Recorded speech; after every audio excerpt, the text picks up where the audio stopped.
Alright, so we're going to go ahead and continue our talk about static equilibrium. I'm going to throw a couple examples up. I'm going to introduce a couple of different boundary conditions. And that'll be it for today. We just really want to focus and get a good understanding of what static equilibrium is and how we should apply it to our problems. So let's go ahead and draw another body. We'll draw a simple beam, for example. There we go, simple beam. In order for this beam, again, to be in static equilibrium and not to be moving, we have to have a support. Otherwise, it's going to move. So let's say we have a support right here. Okay, this is one of my favorite examples. You're going to see me use it a lot as we go through this series. This is what we call a cantilever beam. It's fixed on one end, free on the other. This support here, this type of support, can resist three reactions. It can resist a force in the x direction, a force in the y direction, and a moment about the point where it's attached. We're not going to talk too much about moments yet. We're just going to talk about equilibrium with forces. We'll talk about moments in the next video. But I do want you to know that this type of support here can resist a force in the x, y, and a moment. And if you're doing three-dimensional work, which we're not going to do a lot of here, if you do three-dimensional work, this can go ahead and resist an additional force in the z direction. So what we're going to do, every time we have a problem, we're going to first start off by basically drawing, quote-unquote, a free body diagram. Though what I really like to do is just draw the forces.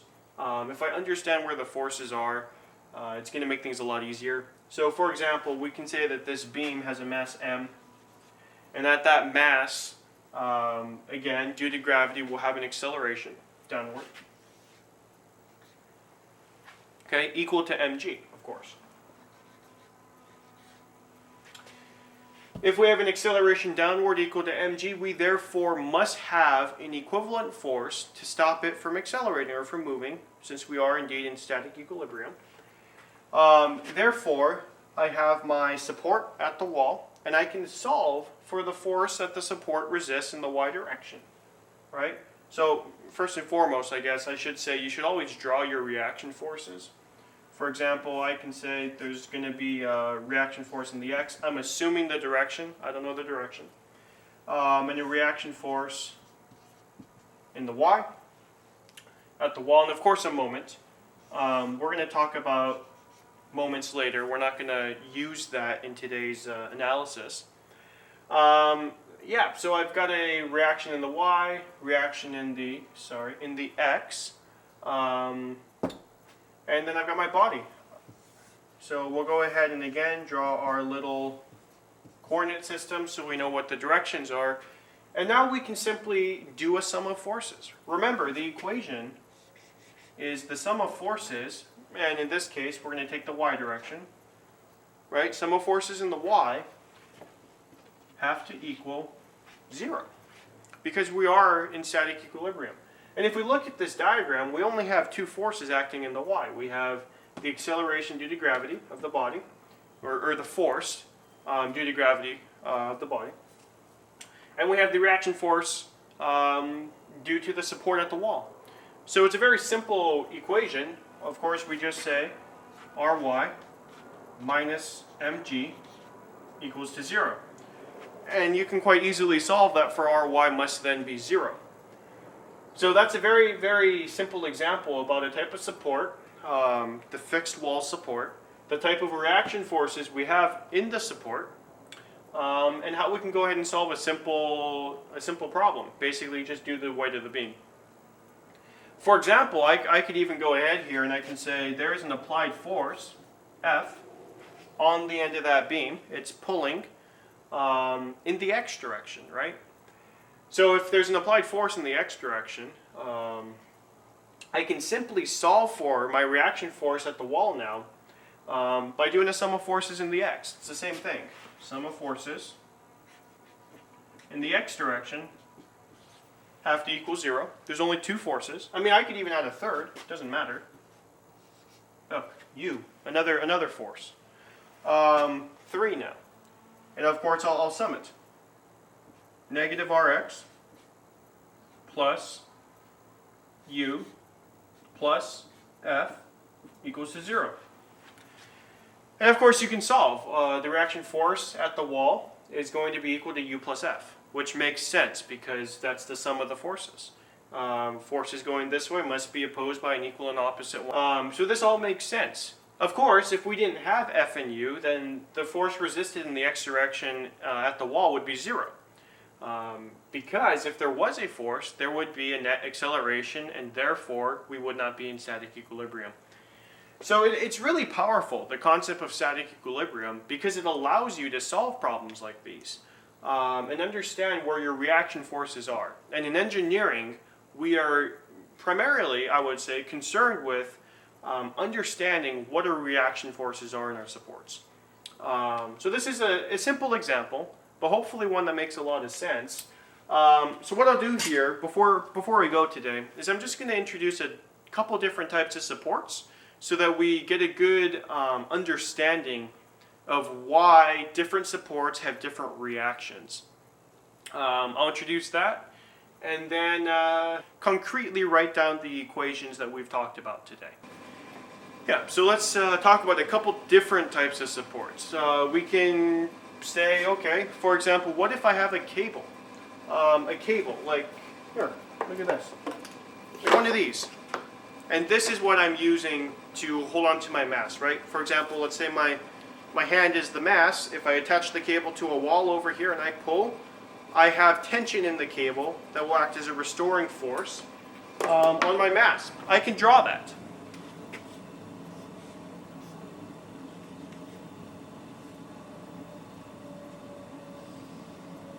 Okay. It's a cable. Now, a cable can only resist in the direction of the line. This is very simple. If I have my cable again here, and I got my force applied here, my mass, let's say it's hanging down, and I'm pulling like this due to the gravity, the cable can only resist in the exact opposite direction, right? It can only resist along the line of the cable. It's very important to note. So cables have only one reaction force, and that force is tension, and that force is applied in the direction of the line of the cable. Pretty straightforward. We also have what are called pin supports. Let's draw another mass.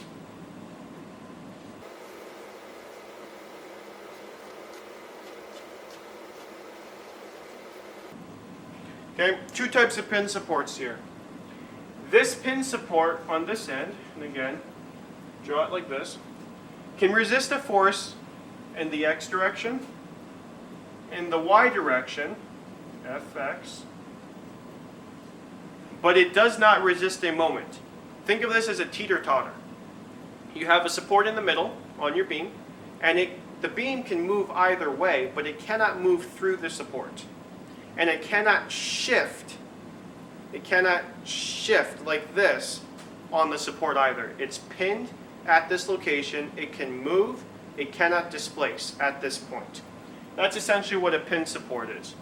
If we introduce a pin support with rollers, now all we're saying is, okay, we still can't resist a moment, and we'll talk more about moments later. There's no resisted moment, but now we can only resist Fy. And I'm drawing the arrows the wrong way, but it doesn't matter. You can assume any direction, and in your problem, you're going to quickly realize if you assume the right or wrong direction. Again, so this one can only resist in Y because, as you can see, it's got rollers, which means it would roll on the ground and therefore cannot resist anything in X. And of course, we assume an ideal situation where all of these are frictionless supports.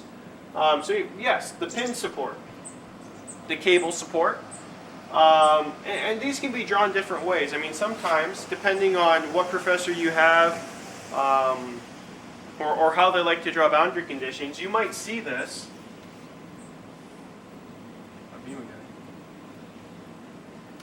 as like a wheel, for example. Maybe it's a wheel. It's the same thing here. It's obviously not going to resist a moment. We'll talk more about moments. It can resist something in the Y. And of course nothing in the x because the wheel would move. It's the same thing. So to be honest with you, when you're thinking about what these boundary conditions are that we're going to draw, these different types of supports, think logically about what type of support that would be in real life, and you'll probably be able to characterize the different sorts of reaction forces quite well.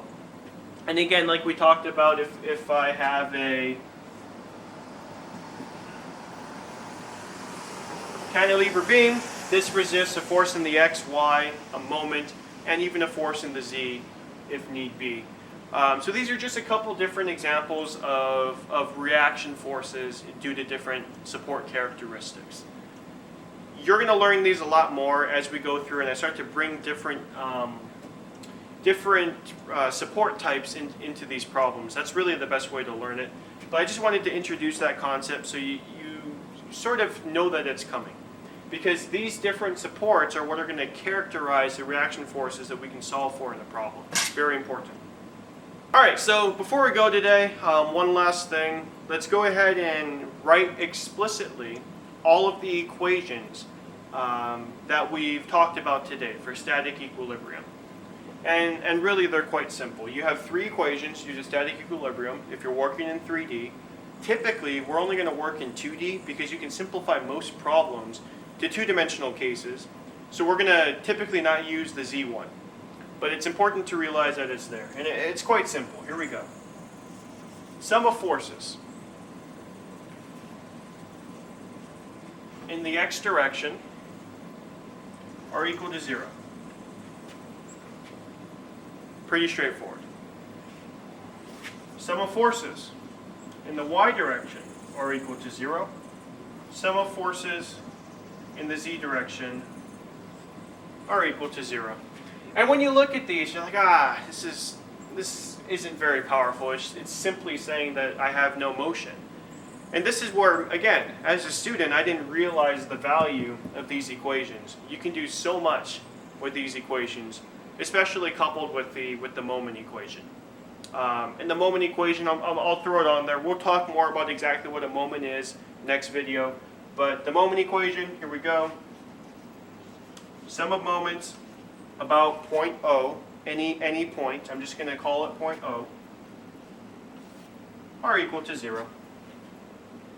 Again, because if we have a net moment, you're going to realize we have a net twist or acceleration, and then we're not in static equilibrium. So again, it's a very simple equation, but it's immensely powerful. And you'll start to see that as we tackle more complex problems, these start to get fleshed out a bit more. You might end up solving a system of equations. Some of these equations will rely on each other. You can't solve one before you solve the other, and so forth. But there we go. Hopefully that was informative. Again, I'm new to this. This is the first video of many. And today we just covered static equilibrium. Talked a little bit about boundary conditions and different supports.